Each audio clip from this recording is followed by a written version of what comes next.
What is the best way to market your music nowadays? With everyone being online now more than ever, how can you make sure that you stand out? If you've wondered questions like these, then keep watching, because today I'm going to share some advice on how to market your music this year that will help you grow your overall brand and your music so that you can find success as an artist. Let's blast off and get started. JM in your universe.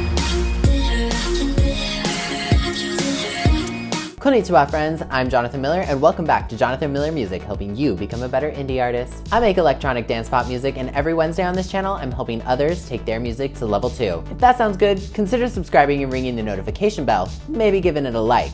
If not, then we'd both be unsuccessful this year. That doesn't sound very fun, does it? So if you subscribe, it's win-win. Mostly for me because you can just watch this and then leave, because you know, YouTube. That's beside the point. Think about that. All right, so how are you going to market your music this year? With the pandemic still keeping everyone home and online, a lot of popular marketing strategies have been challenged or just kind of thrown out completely. Well, your biggest strength as an artist is your level of adaptability. We all know social media algorithms change every 5 seconds, but we adapt. And marketing your music is just the same. So here are 5 tips on how to market your music this year and set it up for personal and financial success, because everyone being at home right now isn't a problem.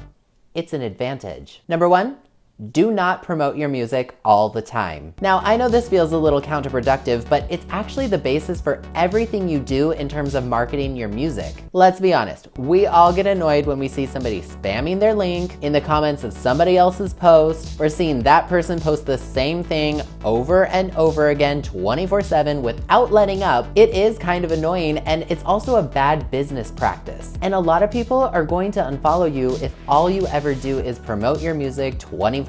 That's obviously not what you want, so here's what you can do. When it's your promo cycle for a new single, an EP, album, whatever it is, by all means, promote, promote, promote. Everyone kind of expects that. But space it out. Promoting your music to fans old and new is always kind of like reintroducing yourself. And if you met someone in person for the first time, you wouldn't march right up to them, hand them your CD of your song, and then leave without saying anything else. So talk to people. Have conversations. Post other things about what you're up to or what your interests are in between those promo posts. Share a picture of your dog. Who doesn't love a dog video? Be real. Have those conversations and get to know at least some of the people who are going to buy your music or stream it. View your fans as kind of like your friends, because friends are much more likely to support you than some random stranger you met on the street, right? Especially because that stranger knows literally nothing about you. So the more authentic you are, the more likely people are going to support your music.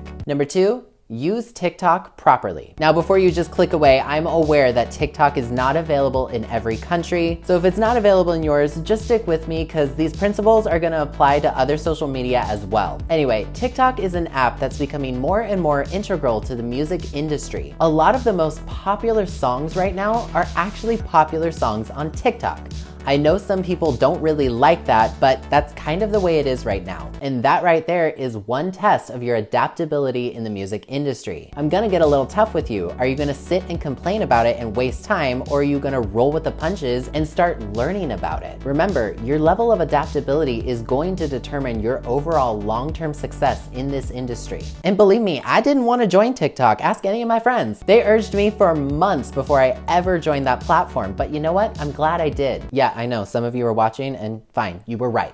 But regardless if you're on TikTok or Instagram or YouTube, whatever it is, if you're gonna be on there, you need to really be on there and learn its language. While there is literally a corner for every single type of person, for every single type of interest on TikTok, which makes it kind of cool, it is predominantly used by Gen Z. And if your target audience doesn't include them, or you don't want it to include them, honestly, you're kind of cutting yourself short. Why are you going to withhold your music from people who could be buying it? You're literally telling yourself, I don't want money, which I'm pretty sure that's not what you want, right? So in this case, if TikTok is going to be part of your marketing strategy as a musician, you need to be on that app for a while and learn it. And I promise in the future, I will do a whole video dedicated to this. But for now, laugh, comment, engage with other people's videos, not just your own. Use trending sounds, not just exclusively your own music, although you might grow by just using your own music, because that algorithm is unpredictable. But I'm telling you from firsthand experience, it's much more important to blend in and be natural. Trust me, as somebody who's gone kind of viral on that platform, people can be really supportive, especially after they get to know you.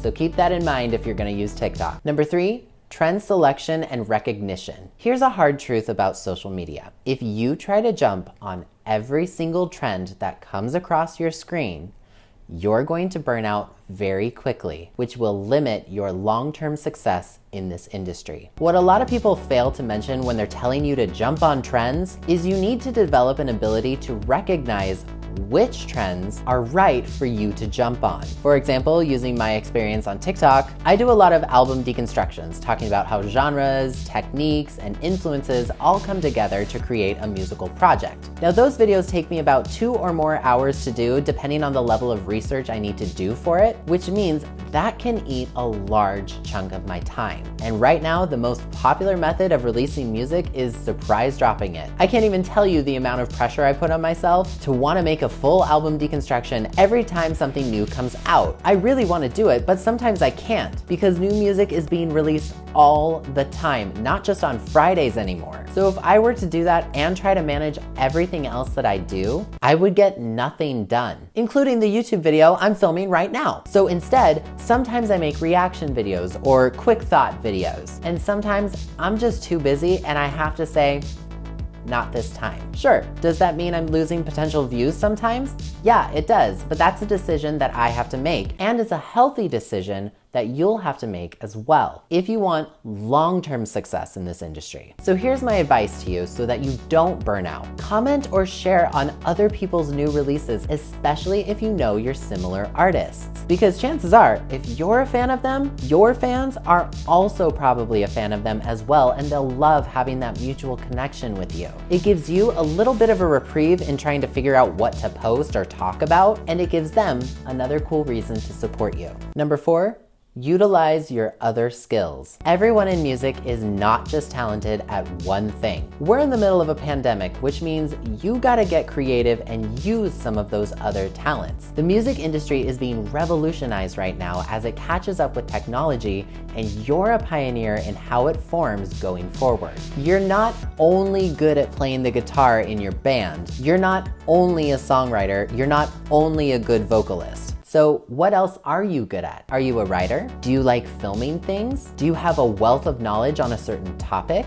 It can be in music. Do you like fashion? Despite popular belief, not everything you do needs to be a side hustle, but whatever your other talent is, use it. Like for me, I'm a singer-songwriter, but that's my base. I'm overall a great writer. I'm skilled in communication and teaching. I speak Japanese, French, and English, and I use all of those things to help grow my overall music business. I don't always monetize everything that I do. For a while there, I couldn't because, you know, the whole not having enough followers thing, as a lot of us know very well. So think about your other skills. If you're in between music projects, why don't you write a small ebook about some musical aspect that you know a lot about? If you speak multiple languages, why don't you upload some covers of you singing songs in those languages? That'll help you connect with fans around the world. All of these things can only help you, and everyone's online right now, so think outside the box. Number 5, plan for a long-term release. Even though surprise dropping music is becoming the new normal, you still want to make a solid plan for how you're going to keep hype up so that it doesn't die 2 days later. This is where everything I spoke about in this video comes into play. For example, a very simple release layout could be your song comes out on a Friday, and then on Monday you post a behind the scenes video, and then maybe that next Friday you drop the official music video, or your lyric video, or some sort of creative visual. A week later, maybe you could drop the official remix, or a new version that features another artist, and maybe the week after that you drop the same song in a different language. Now, obviously you prep all of this beforehand, and maybe you could even come up with an easy dance challenge on social media for people to do. The point is, make a plan for yourself so that you keep your song's momentum going. That way, no matter what your marketing strategy is, you'll be successful no matter what. So those are some tips on how to market your music this year. Question of the video: what is one of your marketing strategies for your next release? Leave me a comment below letting me know. If you want some help getting your music onto TikTok, or you need help budgeting an album, I've left some links in the description below so you can check those videos out. And if you like me and you like what I do, consider joining me on Patreon like Maddie here to get all sorts of fun rewards, including access to my YouTube calendar to see what's coming to the channel. But as always, if you enjoyed this video, please leave a like on it and subscribe if you're new. I put out new videos every single Wednesday. Once again, I'm Jonathan Miller, and I will see you next time. See you later. I am a machine, not a robot, never operation electronically. My messages are magnetic vibrations, once a pioneer.